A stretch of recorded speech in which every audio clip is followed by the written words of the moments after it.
Good afternoon.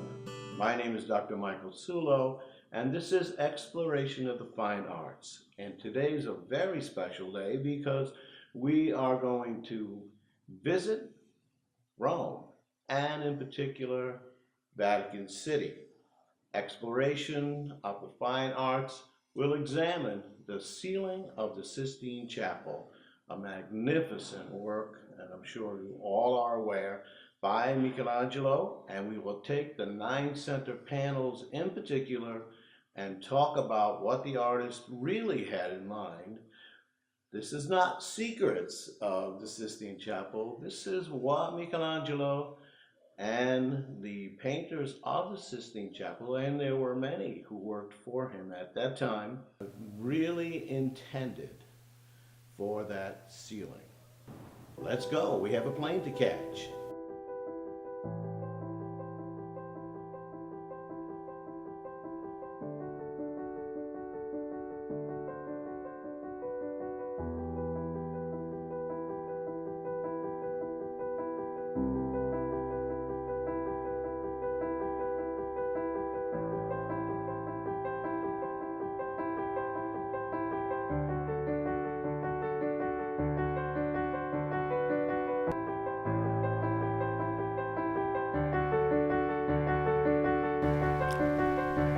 John Paul II said of the Sistine Chapel, "The man and his wife were both naked, yet they felt no shame. The chapel is a witness to the beauty of man created by God."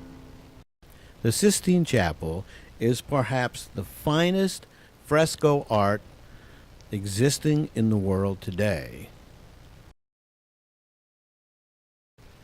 Ladies and gentlemen, the majesty of the Sistine Chapel ceiling.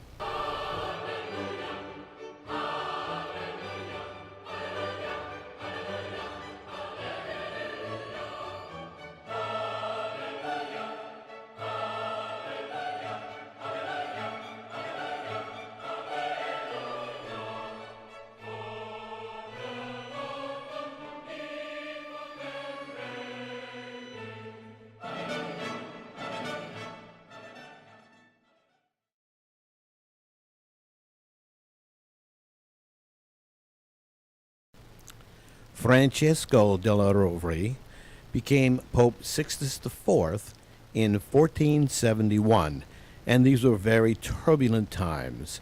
The Spanish Inquisition was in full force, and the ideas of Martin Luther still vibrated through the halls of the Roman Catholic Church. The Capella Magna, later known as the Sistine Chapel, was a rundown building useless for almost anything. However, Pope Sixtus decided that he would renovate the building and make it a showplace. To this end, he hired the finest fresco artists in Italy at the time.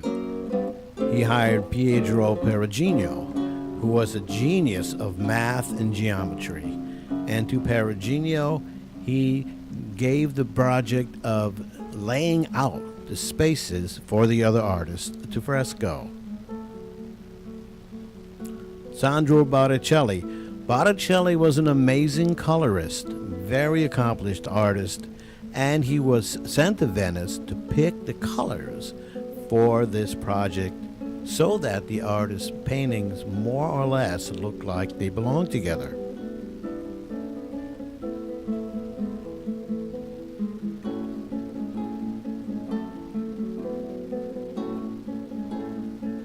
Here is a view of 2 of the paintings. Cosimo Rosselli. Cosimo Rosselli was experienced in the process of fresco, and more than any other artist at that time knew exactly how to manipulate the quicklime and so on to get the best results from his fresco work.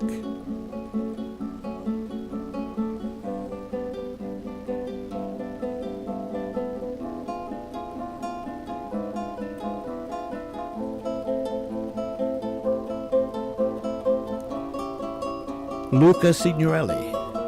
Signorelli had worked for Pope Sixtus when he was a bishop.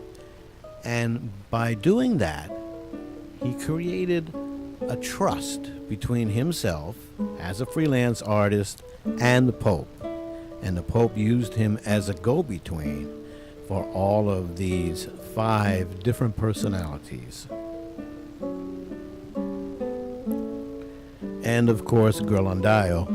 Ghirlandaio had the largest fresco student in all of Italy at the time, and was chosen because I believe that the Pope thought that he would take over the project, because it was not unusual for Ghirlandaio to run a large crew and several projects at the same time. The Pope's group of scholars who became the committee for this project included Cardinal Francesco Aldelosi, the papal secretary Trepozincius, and also Soci, the first keeper of the Vatican Library. Together they would make almost all the decisions, along with the Pope, on content.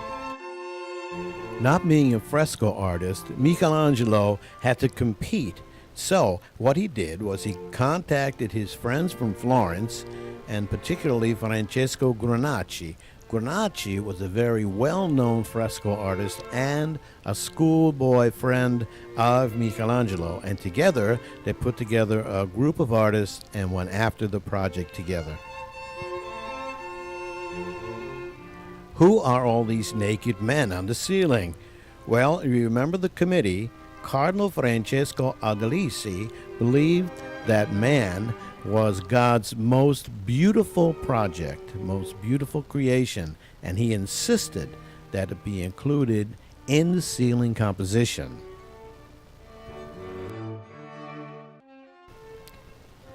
The prophet Jeremiah told of Jesus' coming 600 years before he was born. And he saved his people from the wrath of God when they turned to the worship of Baal. Looking down on the Pope who is saying Mass, Jeremiah asks himself, can this man accomplish the same thing and save his people as I did in my lifetime?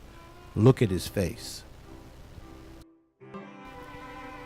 This painting by Michelangelo and his artists got them in a lot of trouble, and the reason why is because it was too lifelike, and the Inquisitioners saw it and they accused Michelangelo and several of his workers of dissecting corpses.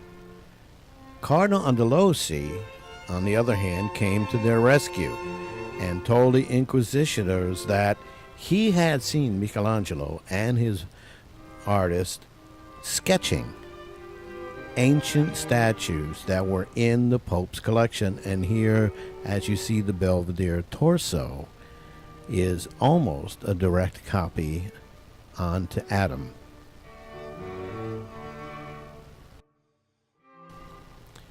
Genesis is the basis of the Bible, and Genesis is also the basis of the Sistine Chapel ceiling. Ladies and gentlemen, Genesis.